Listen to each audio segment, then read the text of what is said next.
Assalamualaikum warahmatullahi wabarakatuh.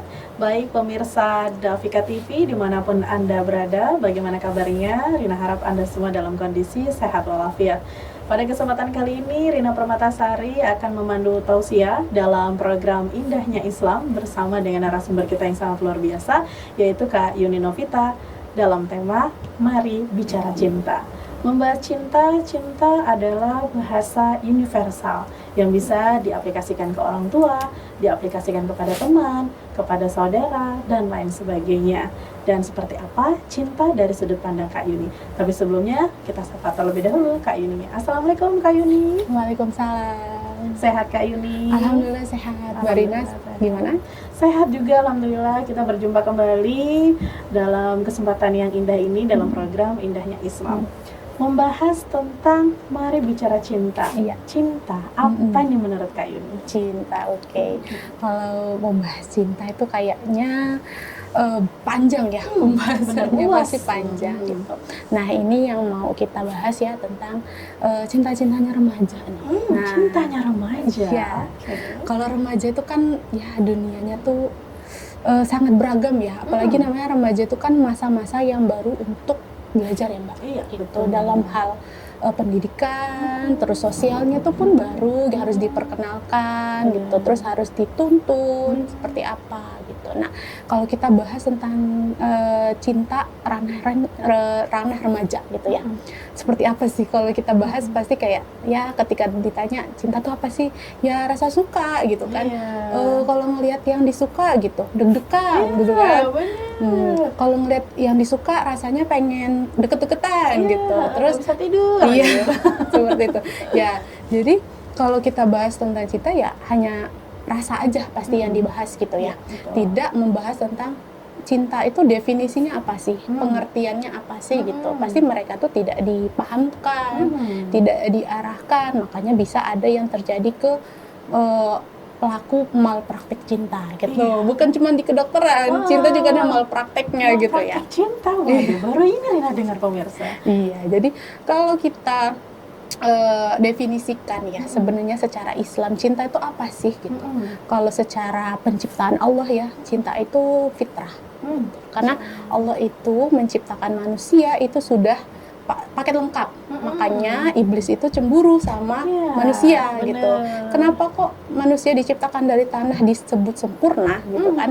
Makanya iblis itu sampai marah gitu loh Mbak, sampai diusir sama Allah dari surga kan ya. Karena apa? Tadi ada Nabi Adam ya yang diciptakan gitu, manusia yang diutus ke bumi untuk menjadi khalifah gitu kan. Nah jadi makanya manusia itu sudah diciptakan selengkap dengan fitrahnya, dan salah satunya itu mempunyai naluri.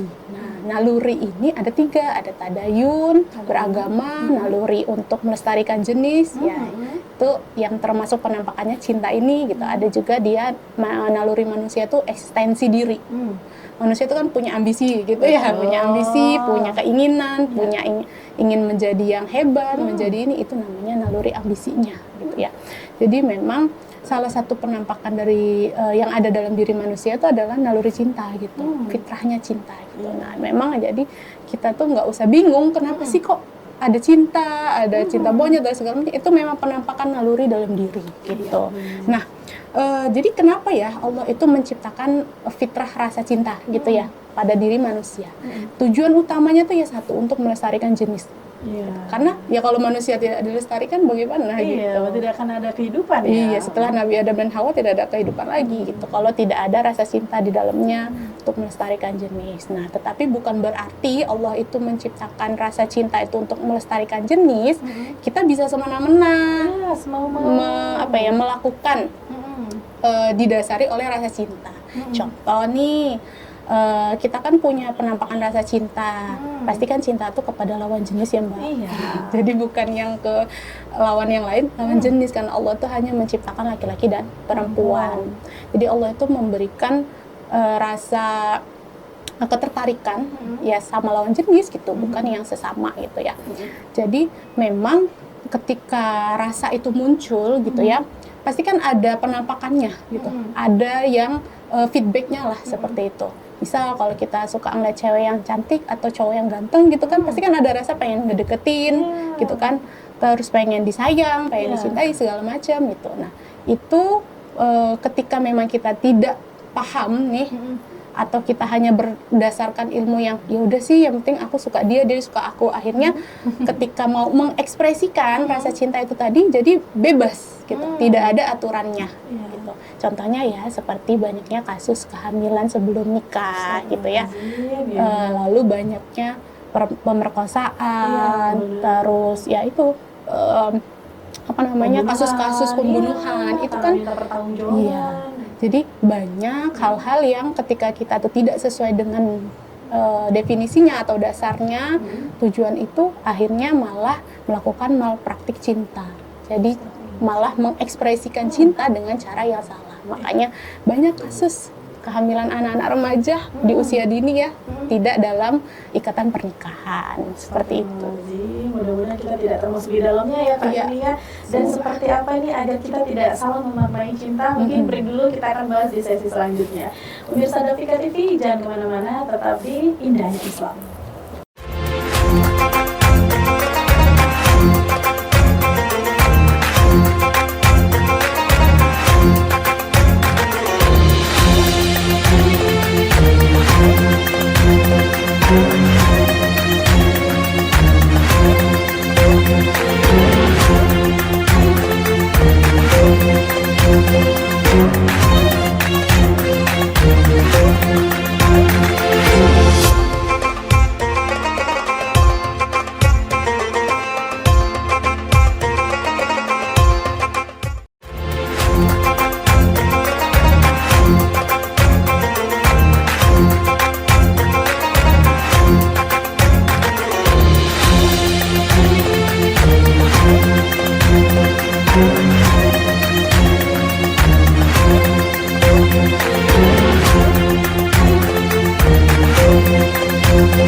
Baik pemirsa Davika TV, masih bersama Rina dan Kak Yuni Novita dengan tema kita Mari Bicara Cinta. Tadi sudah dibahas sedikit dengan Kak Yuni, jangan sampai kita memaknai cinta itu dengan kesalahan.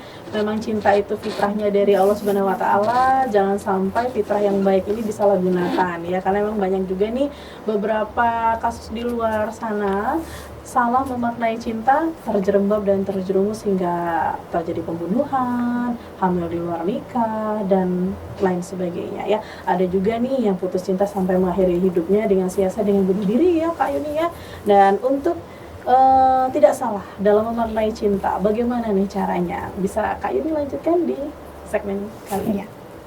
Ya, tadi kita sudah membahas ya bagaimana asal mula nih bisa kok terjadi kesalahan gitu ya, atau kasus-kasus yang sekarang nih kayaknya mind blowing banget ya bagi kita. Kok bisa sih anak sekecil itu melakukan hal itu gitu kan, kok bisa sih itu terjadi, kenapa, alasannya ya. Jadi kembali lagi bahwa memang setiap manusia itu punya potensi dalam dirinya, dan salah satu potensi dan fitrah yang memang sudah diciptakan Allah tuh ya salah satunya cinta gitu ya. Dari cinta itu bisa dijadikan alasan untuk melakukan sesuatu yang tidak baik seperti itu. Jadi memang gimana caranya agar kita tidak salah ya memaknai cinta, dan juga bagaimana agar tidak masuk ke dalam ranah malpraktik cinta tadi itu ya, gitu ya. Pasti yang pertama ketika kita sebagai seorang muslim harus mengikuti syariat dan ketentuan secara Islam gitu. SOP-nya lah ya. Kalau kita kerja aja ada SOP, ada standarnya. Begitupun dengan hidup dengan label muslim. Pasti ada syarat dan ketentuan dan SOP-nya dari Allah. Kalau kita merujuk lagi dari mana kita itu bisa mengetahui syarat dan ketentuannya, yang pasti dari nas yang ada gitu. Nas-nas yang ada itu hanya merujuk kepada Al-Quran dan hadis gitu ya. Jadi tidak ada lain, tidak ada yang bisa kita cari selain kita hanya merujuk kepada hadis dan Al-Quran gitu. Karena ya Al-Quran itu cahaya ya Mbak gitu. Al-Quran itu cahaya, dialah di situ semua peraturan diatur. Dari masa lalu ada ceritanya di dalam Al-Quran, masa sekarang seperti apa keadaannya ada di dalam Al-Quran, dan nanti apa yang akan terjadi itu ada di dalam Al-Quran. Contohnya seperti nanti akhir zaman tuh apa sih keadaannya, itu udah ada di dalam Al-Quran dan hadis. Jadi tinggal kita nih yang bergerak untuk mencari gitu ya. Kita seorang muslim harus belajar tadi itu ya gitu. Jadi yang pertama bagaimana sih mengikuti syarat dan ketentuannya Allah gitu ya. Yang pertama memang dipahamkan dulu, cinta itu diciptakan tujuannya untuk menjaga kelestarian manusia gitu ya. Hewan aja ada rasa cinta gitu kan, cuman hewan itu kan dia tidak mempunyai akal ya, berbeda dengan manusia yang dimana manusia tuh punya akal gitu, bisa berperilaku dan hidup itu ya didasari dengan akalnya. Kalau ada yang tidak berakal tuh ya tadi melakukan suatu hal yang buruk tadi ya, kayak pembunuhan, pemerkosaan, segala macam gitu. Nah itu tadi mungkin akalnya tidak digunakan gitu. Nah makanya kita harus pahamkan dulu, akal kita harus ditetapkan dulu bahwa pemahaman tentang cinta itu adalah untuk menjaga kelestarian manusia. Jadi makanya kalau di dalam Islam untuk melestarikan itu lewat apa? Ada jalurnya, ada syarat dan ketentuannya, bukan asal ya itu tadi ya hamil di luar nikah segala macam gitu, ketemu sehari langsung pacaran atau melakukan hal buruk. Nah itu tadi, jadi bukan seperti itu. Syarat dan ketentuannya itu ada di dalam Islam. Ketika ingin mengekspresikan cinta, cinta tuh bukan suatu yang kalau kata orang tuh hal yang tabu, bukan. Malah harus sedari dini kita tuh pahamkan gitu ya, bahwa cinta tuh bukan hal tabu, itu hal yang biasa. Tetapi bagaimana kita mengekspresikannya itu harus dipelajari dan harus dipahami. Syarat ketentuannya harus paham artinya gitu ya. Terus lewat mana sih kita itu bisa mengekspresikan cinta? Iya, kalau di dalam Islam cuma satu jalannya, pernikahan gitu.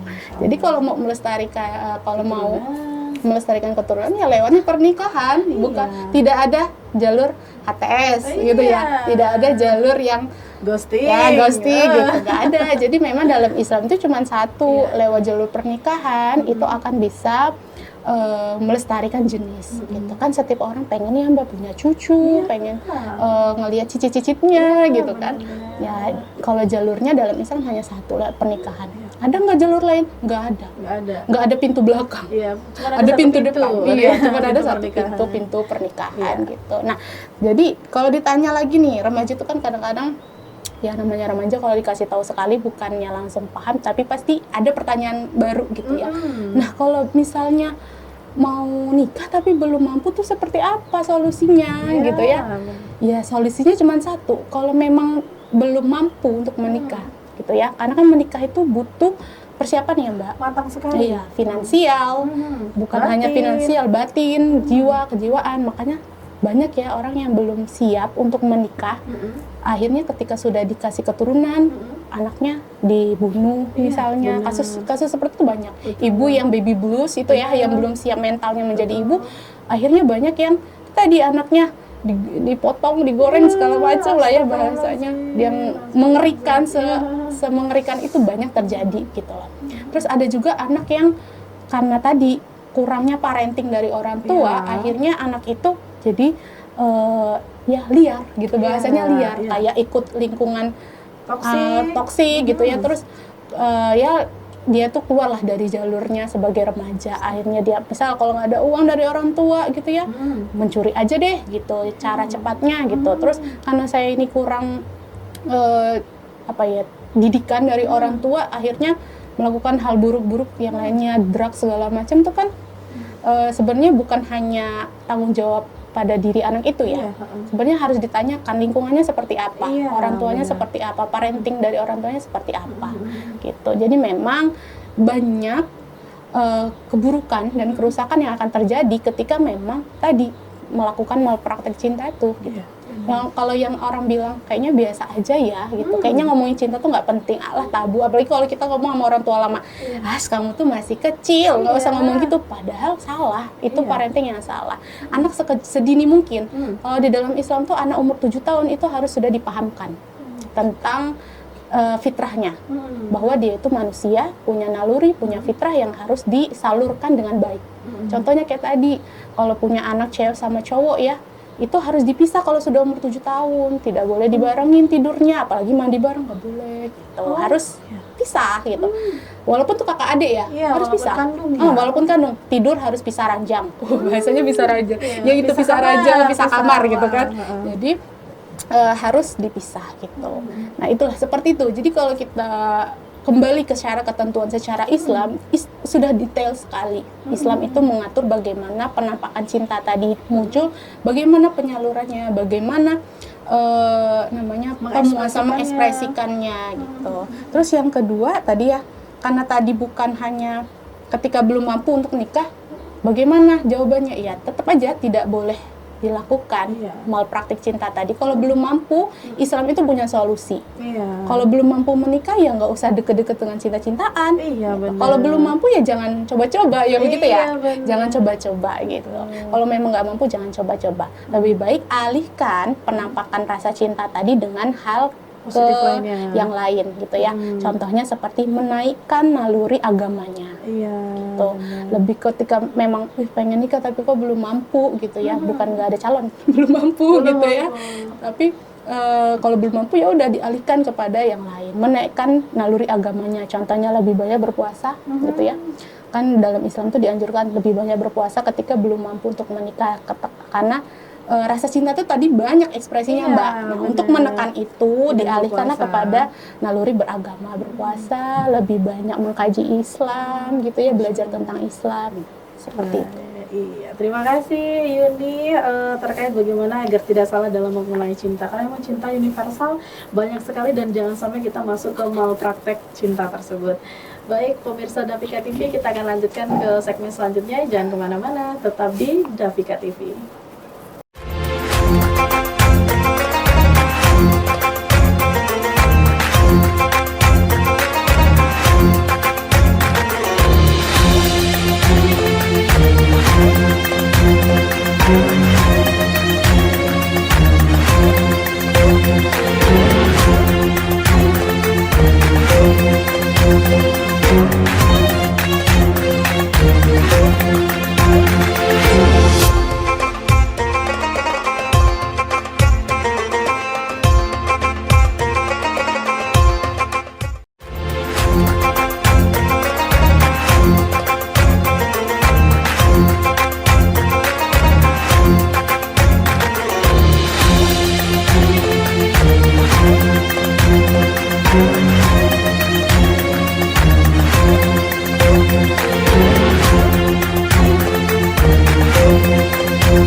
Baik pemirsa Davika TV, masih bersama Rina dan Yuni Novita dalam program Indahnya Islam tentang tema kita kali ini, yaitu Mari Bicara Cinta.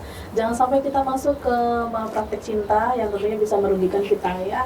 Jadi kalau memang belum ada kemantapan untuk berumah tangga, menikah, ya harus dialihkan dengan hal-hal positif lainnya ya, atau menaikkan naluri keislaman kita ya. Baik, di sesi terakhir ini ada pertanyaan yang menarik juga pemirsa, yaitu bagaimana seharusnya membangun cinta. Benar, cinta ini harus dibangun ya.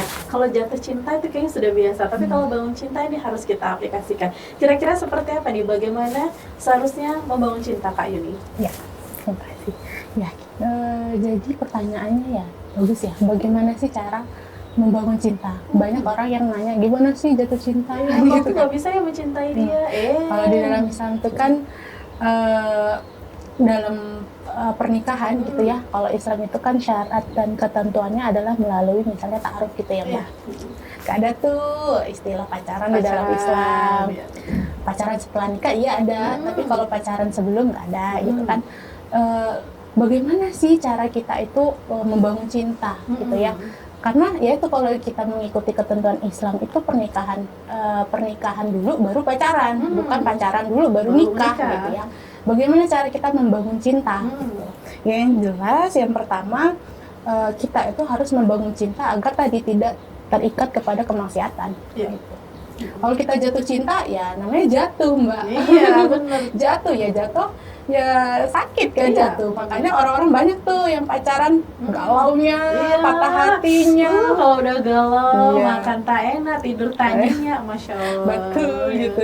Jadi makanya ya karena labelnya tuh jatuh cinta, bukan membangun cinta. Ketika dia jatuh cinta ya, kalau jatuh kan sakit. Kalau misalnya lagi berantem kan kesel gitu ya. Nanti kalau orang pacaran lagi berantem gitu ya, terus ujung-ujungnya ngadunya ke Allah. Ya Allah, kenapa sih rasanya sakit gitu ya?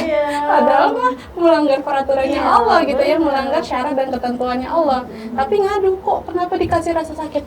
Ya kan itu manusianya sendiri yang memilih untuk jatuh, bukan membangun. Makanya agar kita tidak ke dalam kemaksiatan, jangan jatuh cinta, membangun cinta itu lebih baik gitu.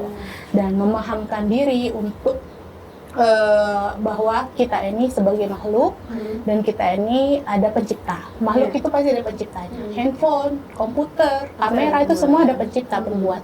Manusia pun ada yang buat gitu. Tapi bukan buatan Cina ya. Buat manusia itu buatannya Allah gitu ya. Makanya kita sebagai makhluk itu harusnya paham kodrat diri kita tadi ya. Kita itu sebagai makhluk itu tujuannya diciptakan di dunia itu untuk apa? Untuk beribadah yang utama kepada Allah gitu ya. Lalu menjalankan semua hukum-hukumnya Allah. Itulah keutamaan kita sebagai manusia, seorang muslim gitu kan. Jadi makanya kita harus paham pemilik cinta yang sesungguhnya itu cuma Allah loh gitu. Ketika memang rasa cinta itu tumbuh, rasa cinta itu menampakkan gitu ya, pengen diekspresikan, balik lagi kita harus paham kita ini dari Allah. Ketika kita menyalurkan semua yang kesempurnaan yang Allah kasih ini dengan cara yang salah gitu ya, keluar dari jalurnya Allah, ya berarti nanti ada konsekuensinya di akhirat gitu. Makanya ketika cinta itu hanya milik Allah, berarti harus mengikuti ketentuannya dari Allah gitu ya. Jangan berani-berani gitu ya, jangan coba-coba melanggar rambu-rambunya, karena ya nanti akan dimintai pertanggungjawaban gitu. Lalu pertanyaannya, gimana kalau sudah salah gitu ya? Bagaimana kalau sudah melanggar rambu-rambu? Ketika sudah melanggar rambu-rambu, ingat kembali Allah itu kan Maha Pemaaf.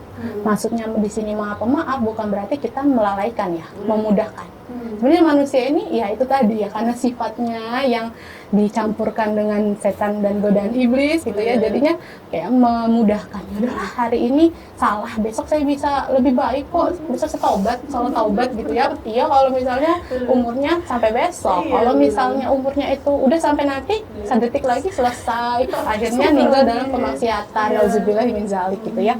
Makanya ketika memang kita sadar diri kita sebagai seorang muslim, sebenarnya permasalahan hidup itu ya diselesaikan dengan Islam tuh gampang banget gitu. Kalau kita mau. Tapi manusia ini kan tadi ya, selain dia itu punya rasa yang berubah-berubah, akal yang berubah-berubah, lalu ada godaannya setan gitu ya yang mempengaruhi, akhirnya ya itu tadi melanggar ketentuan Allah, akhirnya menyelesaikan disuruh dengan Islam, tidak menyelesaikan dengan Islam. Jadinya ruwet lah, kayak benang kusut gitu. Jadinya kayak benang kusut ketika ada permasalahan tapi tidak dibawa solusinya dalam Islam gitu. Padahal kalau kita pelajari Islam itu segala lini itu sudah ada peraturannya. Dan salah satunya dalam hal pernikahan, dan pernikahan pun dalam Islam kan adalah suatu ibadah yang terlama ya gitu. Jadi ketika kita mau ibadah itu kan butuh ilmu ya gitu. Kalau kita sholat aja tuh harus tahu niatnya, usolli gitu kan. Kalau nikah pun harus tahu bagaimana tata caranya, bagaimana peraturannya. Makanya ketika memang sudah mampu untuk menikah, sudah belajar, sudah punya ilmu parenting, sudah punya ilmu, udah mengerti nih hak suami istri itu apa gitu kan. Lalu nanti ketika punya ujian dalam rumah tangga itu bagaimana penyelesaiannya, ya dia nggak akan ruwet lagi, tidak akan seperti benang kusut lagi gitu. Tinggal oh iya ya dari Allah loh, ya udah cari deh permasalahan ini, misal dalam hal ekonomi, bagaimana tuh dalam Islam pengaturan hal ekonomi gitu kan. Terus parenting anak nih gimana, aduh anak saya ini susah banget mau makan aja harus dijejelin gitu ya. Jadi kita nggak lagi makan nggak, kalau nggak makan umi cubit gitu. Ya, jangan seperti itu gitu. Kalau dalam Islam ya nggak seperti itu. Jadi ada peraturannya, makanya ketika permasalahan hidup itu dibawa ke dalam Islam, ya insya Allah akan lebih mudah penyelesaiannya daripada kita mencoba-coba untuk menyelesaikannya sendiri dengan pola pikir kita yang berubah-ubah tadi. Akal dan perasaan manusia itu berubah gitu. Nah, lalu ketika yang kedua gitu ya, bagaimana cara kita membangun cinta? Ya ketika memang sudah tertarik dengan lawan jenis, ya ikut syaratnya berarti dalam jalur pernikahan. Ya tidak ada jalur lain selain jalur pernikahan. HTS segala macam tidak ada, ghosting tidak ada, jadi memang jalurnya pernikahan seperti itu.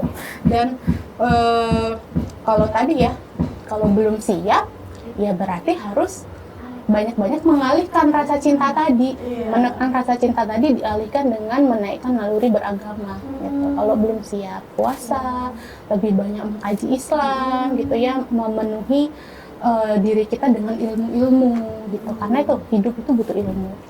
Makanya belajar itu bukan di sekolah aja, belajar itu bisa di mana saja. Dengan siapa saja. Betul, seperti itu, Mbak.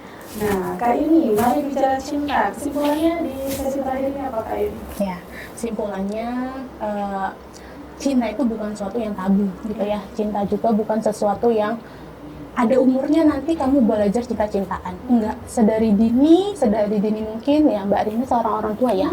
Anaknya sudah 6 tahun 7 tahun ya sudah mau ya. Pasti itu sudah mulai tuh nalurinya tuh muncul. Sebenarnya anak itu dari lahir juga nalurinya sudah ada. Cuman mereka kan tidak mengerti nih penyalurannya seperti apa. Ketika memang sudah beranjak, pernah tahu nggak kasus anak TK itu melakukan perbuatan asusila? Kalau kita cari, kok bisa sih anak TK melakukan itu? Contoh dari mana? Ya, pasti tidak lain dan tidak bukan dari lingkungan, dari orang tua, dan juga tambahan dari teknologi. Nah, apa yang dia tonton ya betul, di YouTube itu teknologi kan kita tidak bisa mengontrol ya. Gitu. YouTube apa yang ditampilkan kan kita nggak bisa mengontrol, kecuali kita memang membatasinya orang tua gitu. Makanya butuh banyak ilmu, butuh banyak pengetahuan gitu ya untuk bisa mengekspresikan cinta. Makanya untuk pemirsa Dafika TV ya gitu, banyak-banyaklah gitu ya mempelajari tentang Islam gitu ya. Apalagi sekarang kita hidup di zaman yang sudah akhir zaman gitu ya. Yang kata Rasulullah tuh akhir zaman itu seperti memegang bara api. Susah, panas, terjungkal, terjungkit gitu ya. Guling-guling gitu kan. Makanya harus banyak-banyaklah menanamkan dalam diri kita pelajaran tentang Islam, solusi-solusinya yang ada dalam Islam agar kita tidak terjerumus ke dalam malpraktik cinta. Terima kasih ilmunya Kak Yuni di kesempatan kali ini. Mari bicara cinta. Semoga yang disampaikan Kak Yuni bisa menjadi pengingat kita jangan sampai kita termasuk korban atau pelaku dari malpraktik cinta itu sendiri. Kak Yuni terima kasih, Dafika TV, pemirsa Dafika TV juga terima kasih. Dan saya Dina Permatasari mewakili Kak Yuni mohon undur diri. Bangga menjadi muslim, bangga menjadi muslimah karena indahnya Islam. Wassalamualaikum warahmatullahi wabarakatuh.